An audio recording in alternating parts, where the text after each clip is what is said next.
was 2027. Advances in biotechnology were helping people improve their physical and mental abilities to an amazing degree. Provided, of course, they had enough money. A new breed of people was emerging, half human, half machine. And in Detroit, at least, not everyone was happy to see it. I'd just landed a job as head of security at Sarif Industries, a cutting-edge biotech firm. David Sarif himself handpicked me for the job, said he needed me to keep his people safe. My ex, Megan Reed, was one of them. Brilliant neuroscientist, Megan had found a way to make augmentation safe and affordable for everyone. All she had to do was present her research to Congress. But the night before her big meeting, my security measures failed. A team of Black Op mercenaries stormed into Sarif headquarters, massacring everyone in sight. 3 of the mercs were heavily augmented walking tanks. Their mission? Take out Megan and her team. I tried to stop them, but their leader tossed me through a plate glass wall. Last thing I heard as his bullets slammed into my brain was Megan's dying scream. I should have died with her. Only I didn't. High-end military-grade enhancements saved my life. The best augmentation Sarif's money could buy. It took me half a year to get a feel for it. Should have taken longer. But 6 months into my recovery, Sarif Industries was attacked again. This time, by a radical group of pro-human purists. Violent, militant, and fanatically opposed to human augmentation. They claimed to be members of Humanity Front, a non-profit organization that wanted the UN to limit biotechnology research. The thugs broke into Sarif's factory and found machinists working overtime on a top-secret military augment called the Typhoon. Sarif sent me to retrieve it, and when I did, I found one of the so-called purists next to it, wired with cerebral implants, trying to download its classified specs. Obviously, something more was going on. The AUG killed himself before I could question him. Sarif ordered me to dig deeper, so with the help of Frank Pritchard, Sarif's head of cybersecurity, I did. Turns out a second hacker had been controlling the AUG's actions from somewhere off-site. Pritchard and I tracked his signal to a secret FEMA internment camp in Detroit. The Black Op mercenaries were there. The same mercs who'd left me for dead 6 months before. Figured they'd try again when they saw me. Wasn't so easy for them this time. I took out the tank named Barrett, even got him to give me a new lead. A penthouse apartment in China. Of course, we both knew it would be a trap in the end.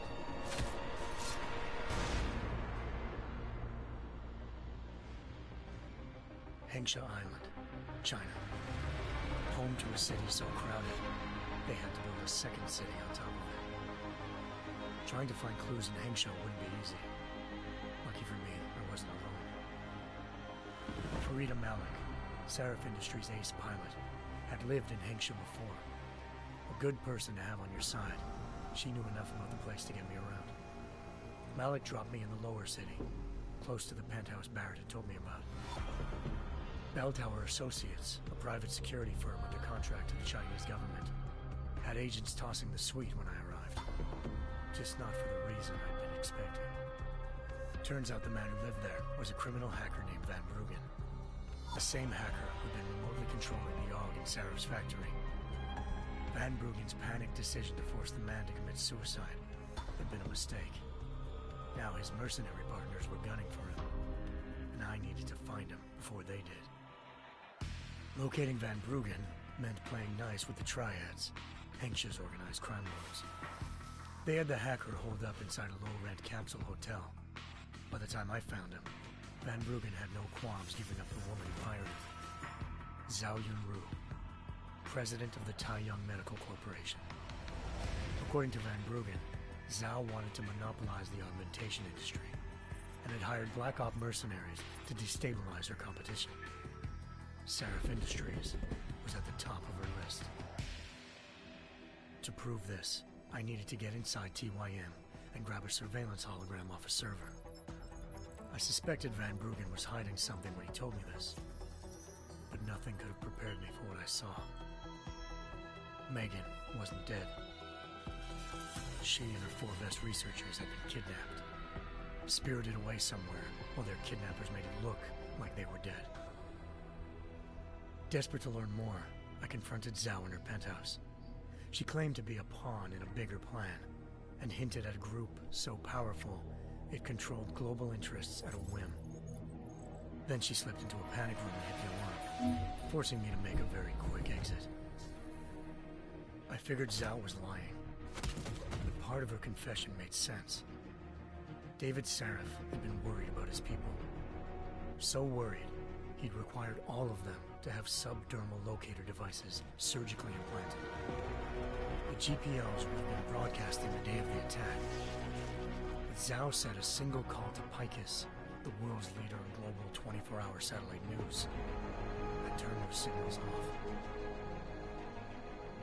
I needed to fly to Picus headquarters in Montreal if I wanted to learn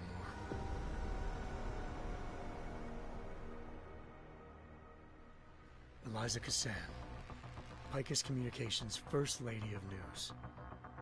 Malik thought I was reaching when I told her Eliza was involved in this. The world's most famous news anchor, working with a mercenary hit squad. But when I confronted Cassan in her office, she freely admitted to jamming Detroit's satellites the night Megan's team had been taken. Said she's just been following her commands. I suspected she wanted to say more. But Black Op mercenaries showed up looking to shut us both down. And just like that, the Eliza I'd been talking to disappeared. The Mercs were led by an augmented killer I'd crossed paths with twice before. Fedorova, a woman who'd made silence her best friend. She waited for me to track Eliza's transmission to a secret server room underneath the Picus complex, then jumped me from behind. A deadly fight ensued. I made sure she never moved silently again. With Fedorova down and no one left to keep Eliza quiet, she reappeared. Turns out Picus's First Lady of News wasn't a lady at all. She was a sophisticated AI program, engineered to monitor data streams and control what people believed. Eliza told me the Mercs had brought in a Humanity Front doctor named Isaiah Sandoval to remove the scientist's implanted tracking devices while Detroit's satellites were down. She also told me to speak to David Sarif if I wanted to learn more. By the time Malik and I got back to Detroit, tensions between normal and augmented citizens had reached a flashpoint. Riots were breaking out in several cities, and the UN was being urged to intervene. Sarif was trying hard to convince Hugh Darrow, the inventor-turned-philanthropist who'd once been a leading proponent of enhancement technologies, to help stop a possible regulatory vote. Sarif had a lot riding on Darrow. Megan's discovery would have given millions of people the chance to evolve beyond their normal human abilities, and at the same time catapulted Sarif Industries to the top of the Fortune 500. According to Sarif, Megan's kidnappers knew this, and didn't want people evolving unless they controlled how it was done. He called his enemies Illuminati, and urged me to keep searching. Determined to do so, I tracked down Sandoval via America's most outspoken augmentation opponent, Bill Taggart, Sandoval's boss and founder of Humanity Front. Sandoval admitted to operating on Megan's team when I confronted him, but said he hadn't removed their GPLs. He'd merely switched them to a different frequency. Pritchard was able to trace one of the signals to China. Malik and I immediately took off in pursuit. Unfortunately, the Illuminati were one step ahead.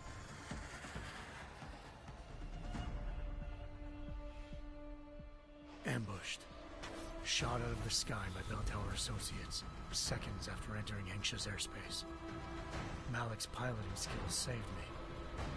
After a tense and bitter struggle, I escaped into Lower Hengsha.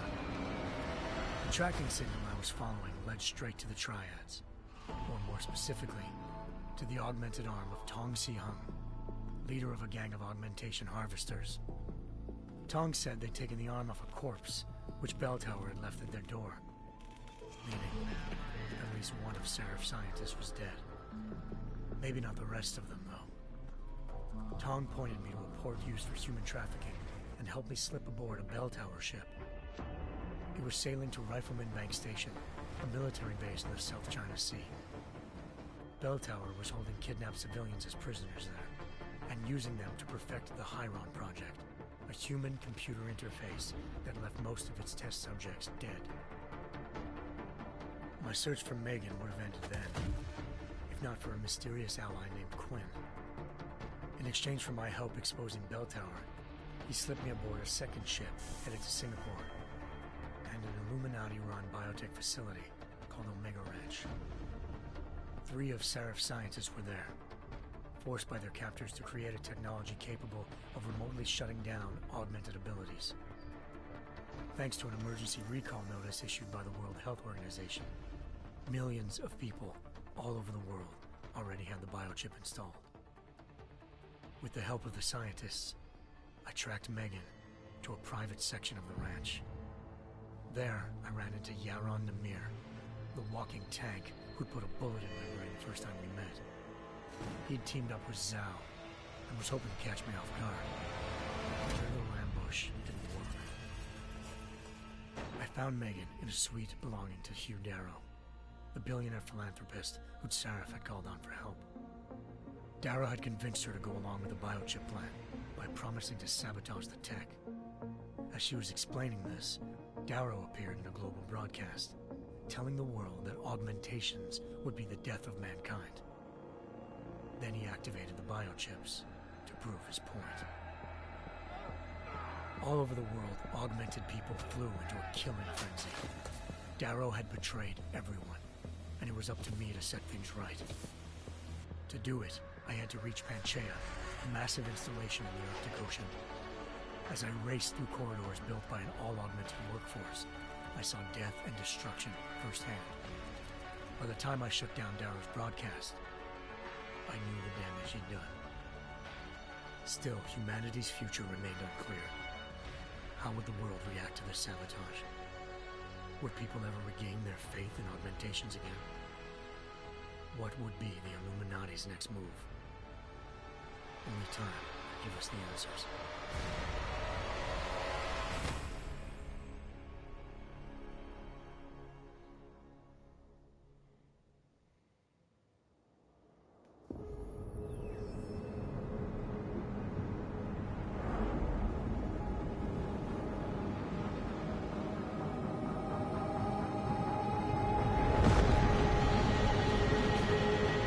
I once thought I could save the world. Now look at it.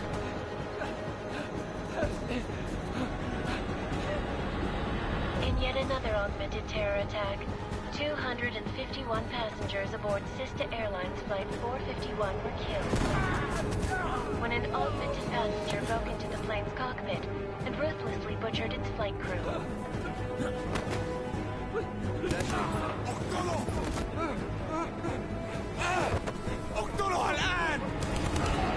Details recovered from the black box recorder suggest that the man may have been suffering flashbacks to the AUG incident. That horrible day 2 years ago when augmented people all over the world flew into a psychotic killing spree, causing the greatest loss of life in recent history. Sometimes, you just have to let go. And embrace what you've become. Not gonna go all wonky on us now, Hansa, are you? Well, if I do, McCready,